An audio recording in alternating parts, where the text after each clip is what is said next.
Bonjour à tous et bienvenue dans ce nouveau podcast qui va s'articuler autour de la chanson Épiphanie. On arrive à la conclusion de l'ère Love Yourself et plus précisément de la partie Love Yourself Answer, puisqu'il nous reste encore à voir donc le message de la chanson Épiphanie et le message de Love Myself pour cette réédition de Love Yourself qui est donc sortie en août 2018. Alors cette chanson Épiphanie sert d'introduction à cette réédition et elle porte le message donc de la dernière partie de Love Yourself, le moment où on a la réponse, le moment où l'individu il est sorti de sa rupture avec autrui et où il réalise qu'il faut absolument qu'il s'aime lui-même avant de pouvoir à nouveau créer une relation avec l'autre et être en mesure d'accueillir l'amour de l'autre. Cette chanson est un solo qui est interprété par Jean et avant de voir les paroles en détail, on va d'abord s'attarder sur la signification du terme épiphanie qui va nous permettre de comprendre davantage le sens de cette chanson. Que signifie le terme épiphanie? Si on regarde dans le Larousse, on a la définition suivante. Ce terme vient du grec ancien epiphanéa, qui signifie manifestation ou apparition soudaine. Il s'agit de la prise de conscience soudaine et lumineuse de la nature profonde de quelque chose, et ce mot a pour synonyme le mot illumination. Si on regarde sur Wikipédia, la définition qui est donnée est que ce terme est utilisé dans un sens philosophique ou littéral pour signifier qu'une personne a trouvé la dernière pièce du puzzle et voit maintenant la chose dans son intégralité, ou elle a une nouvelle information ou expérience, souvent insignifiante en elle-même, mais qui va venir illuminer de façon fondamentale l'ensemble. Une épiphanie célèbre dans le domaine scientifique, c'est notamment celle de Archimède et de sa célèbre phrase Eureka. Eureka qui en grec ancien signifie j'ai trouvé. Donc Archimède était un scientifique de la Grèce antique et il était chargé de mesurer la quantité d'or présente dans une couronne. Il cherchait, n'arrivait pas à trouver le théorème qui lui permettrait d'avoir la réponse à ce problème. Et c'est un jour, en prenant son bain, qu'il a vécu une épiphanie. Et ensuite, il est sorti de son bain et il a trouvé la réponse à sa solution. Donc, on voit vraiment avec cet exemple que l'épiphanie, c'est quelque chose de spontané qui arrive vraiment d'un coup et qui va venir permettre de comprendre quelque chose ou de résoudre un problème. Et dans le contexte de l'ère Love Yourself, cette chanson,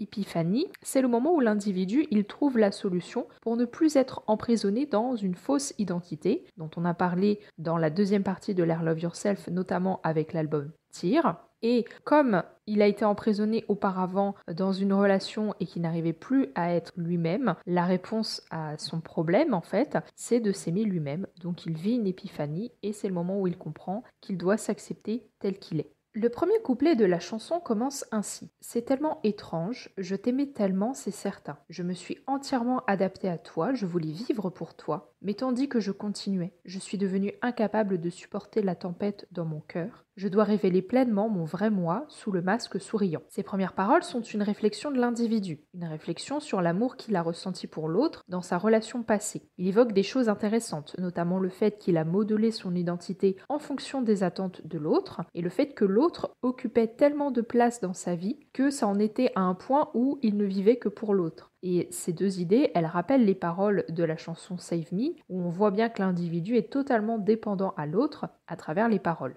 L'individu continue dans sa réflexion et il évoque le moment où cette situation est devenue pour lui insupportable, le moment où il a réalisé que cette façon de faire n'était tout simplement pas la bonne et on a ainsi une référence au masque qu'il portait dans sa relation et qui a fini par emprisonner son identité. Cet élément du masque fait référence notamment à la chanson Singularity qui sert d'introduction à la deuxième partie de l'ère Love Yourself avec l'album Tear. Singularity, c'est le moment où l'individu réalise qu'il est piégé dans une fausse identité à travers sa relation et qu'il porte un masque quand il est avec l'autre. Le masque est donc un élément qu'on retrouve notamment dans le MV de Singularity pour manifester cet emprisonnement. Je suis celui que je devrais aimer dans ce monde, le moi brillant, la précieuse âme qui est la mienne, je le réalise seulement maintenant, alors je m'aime. Bien que je ne sois pas parfait, je suis si beau. Suite aux réflexions qu'il a amorcées dans le premier couplet, l'individu, dans le refrain, parvient à la conclusion de son chemin, à savoir que puisque la relation à l'autre, elle a été néfaste parce qu'il a modelé son identité pour avoir l'amour de l'autre et qu'il n'a pas pu être lui-même, la conclusion, c'est que pour être lui-même, il doit apprendre à s'aimer. Ainsi, ça lui permet de recevoir l'amour dont il a besoin, tout en étant libre d'exprimer son identité. Le refrain contient une idée essentielle dans ce chemin vers l'amour de soi, c'est que ce n'est pas parce que nous avons des défauts, des zones d'ombre et des choses chez nous que nous n'aimons pas, que ça nous empêche pour autant de nous aimer dans notre globalité. On n'est pas parfait, mais ça ne veut pas dire qu'on ne peut pas s'aimer malgré cette imperfection. Il est également à noter que le troisième refrain de la chanson contient une phrase supplémentaire qui est « Je veux aimer dans ce monde ». Et justement, c'est ce désir d'aimer qui va motiver l'individu à apprendre à s'aimer lui-même, à défaut de pouvoir aimer l'autre. Comme la relation à l'autre, elle n'est pas bonne, elle n'est pas équilibrée, elle n'est pas saine, il ne peut pas aimer l'autre correctement puisque lui-même n'est pas bien. En revanche, il peut s'aimer lui-même correctement en respectant son identité. Je suis celui que je devrais aimer dans ce monde, même si tu es perturbé et que tu as peur, continue d'avancer. Montre ton vrai toi qui se cache sous la tempête. Le début du deuxième couplet continue l'idée présente dans le refrain, à savoir qu'il faut s'aimer soi-même, même si c'est un chemin qui est difficile et même si ça peut paraître compliqué, voire insupportable, il est nécessaire de faire cet effort. Il faut véritablement aller à la rencontre de soi, à la rencontre de cette identité qui se cache sous le masque qu'on s'est mis. Et c'est pourquoi il dit la phrase « Rencontre ton vrai toi qui se cache sous la tempête ». Ici, on ne parle plus de masque, même s'il y a toujours cette idée de quelque chose qui en cache une autre. On parle de tempête. La tempête est elle-même un élément péjoratif qui est associé à la violence et à la destruction. Et c'est aussi un moyen de signifier à quel point avoir emprisonné son identité, c'est néfaste pour l'individu. Et puis on a deux questions. Pourquoi est-ce que je veux cacher mon précieux moi? Qu'est-ce qui m'a fait si peur pour que je cache mon vrai moi? Et le deuxième couplet se termine sur ces deux questions. Des questions pertinentes.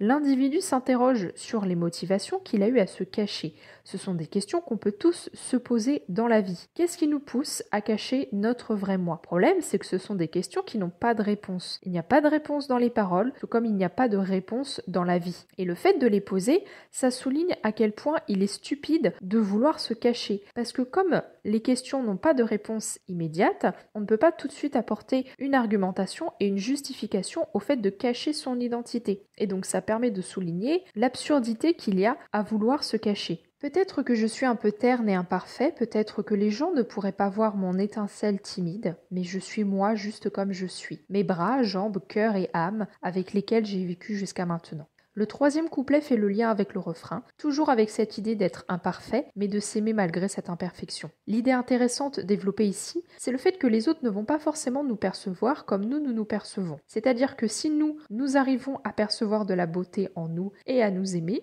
eh bien les autres ne vont peut-être pas percevoir cette beauté et ne pas éprouver cet amour pour nous. Mais ce n'est pas important, car le plus important, c'est de s'aimer pour qui on est. Et le troisième couplet insiste donc sur l'indépendance et l'autosuffisance dont nous devons faire preuve. Si on est autosuffisant et indépendant, on n'aura pas besoin de l'autre, donc on ne tombera pas dans une relation de dépendance affective, comme c'est le cas notamment dans la chanson Save Me. Et c'est là le message de la chanson Épiphanie. En conclusion, Épiphanie vient apporter la réponse à cette dernière partie de Love Yourself qui s'intitule Love Yourself Answer, answer signifiant réponse en anglais. La réponse apparaît sous la forme d'une épiphanie, donc sous la forme d'une idée qui jaillit soudainement et qui nous fait prendre conscience de beaucoup de choses. Et d'ici, c'est le fait de s'aimer soi-même. Et j'ai choisi de parler de cette chanson avant de parler de la dernière chanson de Love Yourself Answer qui s'intitule Love Myself, dans laquelle BTS va développer un petit peu plus cette idée de s'aimer soi-même. Je voulais revenir en conclusion dans le MV d'Épiphanie, puisqu'il y a eu un MV qui a accompagné cette chanson. Quand on regarde le MV, la majorité du MV se passe dans une pièce où on voit Jin évoluer et on voit plusieurs parties de lui. Ce qui est intéressant, c'est que ces différentes parties de lui peuvent symboliser les différentes parties de sa personnalité, le tout constituant son moi. Et ce que j'ai trouvé d'intéressant, c'est qu'on le voit se regarder dans le miroir et puis ensuite sortir de chez lui. Et quand il sort de chez lui, il est sous la pluie. Et moi, j'ai interprété la scène de la façon suivante. Il se regarde dans le miroir pour s'assurer qu'il est correct vis-à-vis du monde. Donc c'est le moment où il met son masque. Et une fois qu'il a mis son masque et qu'il a pu sortir, eh bien en fait, il est malheureux puisqu'il est sous la pluie, ce qui est quand même assez désagréable. Et puis, il n'a pas l'air d'être ravi d'être sous la pluie dans le MV. Tandis que les autres Jin restent chez lui et notamment à un moment donné, on peut en voir un qui est adossé à une fenêtre dans une sorte de clair-obscur.